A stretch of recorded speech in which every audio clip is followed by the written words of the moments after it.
Pirated SPG. Striktong patnubay at gabay ng magulang ang kailangan. Maaaring may masiselang tema, lengguwahe, karahasan, sexual, horror o droga na hindi angkop sa mga bata.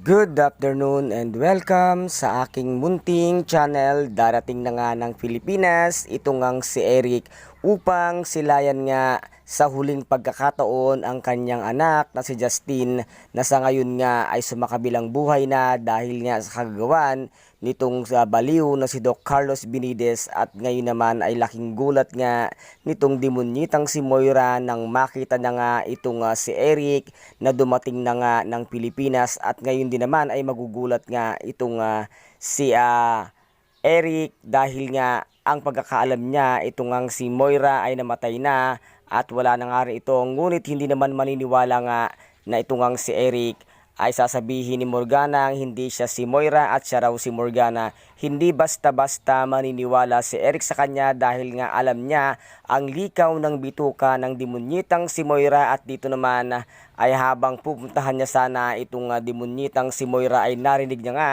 na nag-uusap sila nitong ang si Dr. Carlos Benitez. At dito naman sa sobrang galit nga niya sa kanyang mga nalaman ay masasapak niya nang wala sa oras itong ang si Dr. Carlos Benitez. At dito ay agad-agad nga tatawag ng pulis itong si Eric upang ipadampot nga itong baliw na si Dr. Carlos Benitez kasama nga ang demonyitang si Moira. At ngayon naman dahil nga hindi nga tinulungan nitong si Zoe ang kanyang dad Carlos ay ikakanta na rin niya ito. At sila ngayon ay magsasama sa mga nahuhulihin at dadamputin nga ng pulis upang dalhin nga sa piitan. At ngayon ano kaya ang gagawin nitong ang si Doc RJ? Ngayon nga ding makukulong na ang bruhang si Zoe. Tulungan kaya ni Doc RJ itong ang si Zoe upang makalaya or pababayaan na lamang niyang magsama sa mga ang pamilya Devil sa loob ng kulungan na pare-parehas nga silang masama